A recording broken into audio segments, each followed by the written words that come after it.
There's been lots of talk by the Blue Jays front office when it comes to the pitching market, but we all know that actions speak louder than words, and there hasn't been a whole lot of action. We're joined by Blue Jays insider Ben Nicholson-Smith, who's in San Diego for the MLB Winter Meetings. And Ben, Ross Atkins preached being aggressive throughout this free agent period, yet nothing's really gotten off the ground. What's the latest on the Toronto Blue Jays looking for different arms?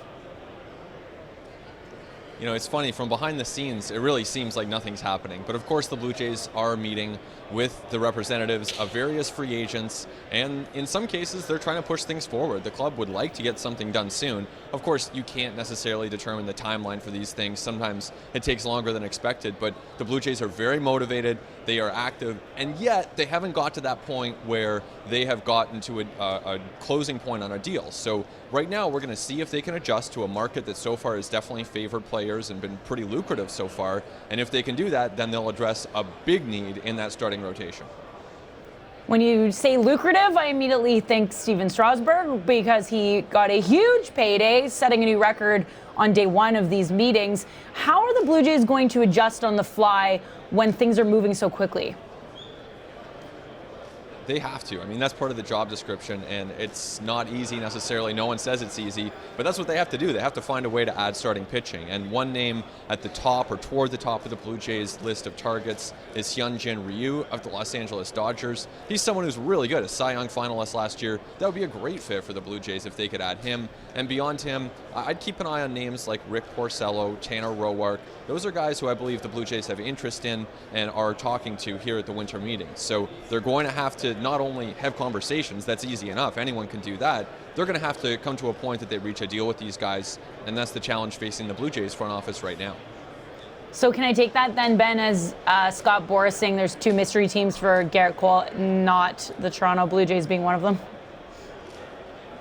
That's how I take it. I don't expect the Blue Jays are going to be serious players for Gerrit Cole. I mean, you look at $300 million plus, and that's the price tag for the Yankees or Dodgers. I have to imagine that the Blue Jays, coming off a 95-loss season, playing very far away from Cole's Southern California home, I have to imagine the price to be higher. So I just think that he's not a realistic target for the Blue Jays, never has been. Maybe there comes a point that they're shopping at the top of the market, but we're not there right now. And I think really the best case scenario for the Blue Jays search for pitching would be Hyunjin Ryu.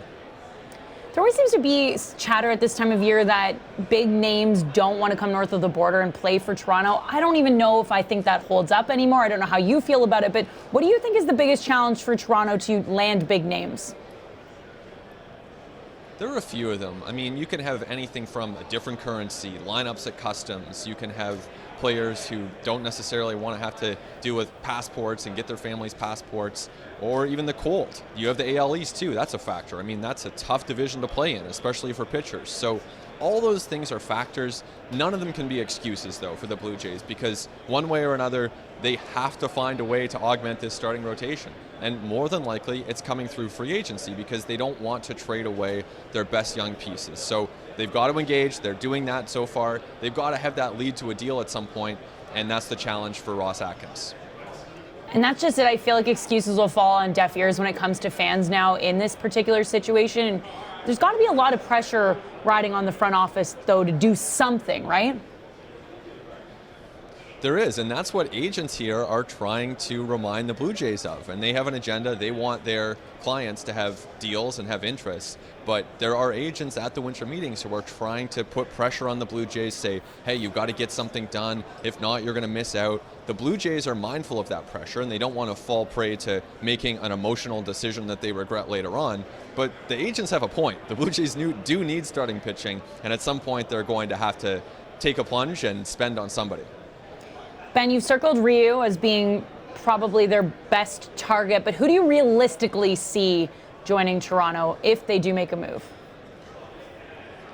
Yeah, I do think that it will be lower on that list, Danielle, than Ryu. I think more likely you have a guy like Tanner Roark. He would be in that mix. Rick Porcello, I think, is a name to keep an eye on. And beyond that, Josh Lindblom, who had a lot of success in Korea, is someone that the Blue Jays are interested in. Ross Atkins said as much just recently here at the winter meetings, and that's a pitcher that the Blue Jays would like to add. But he's just one of many names, and really they need two arms, maybe even three arms, to make this rotation better. They've also been reportedly shopping around for some first base help, and I saw that could potentially mean a certain parrot-toting slugger known as Double E might be making his return. Do you see that being a possibility?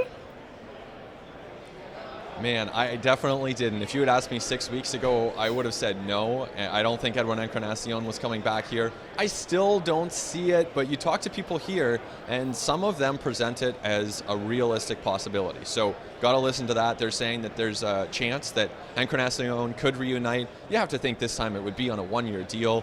Maybe it's under $10 million. At that point, the cost is pretty reasonable, but the Blue Jays are also looking at Justin Smoke, and they're also looking at Tsutsugo, who's a 28-year-old slugger from Japan, hit 28 home runs, I think, last year, a lot of power, and that's someone that the Blue Jays are also keeping an eye on.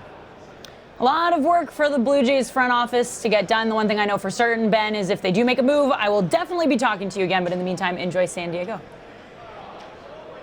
Look forward to it. Thanks, Danielle.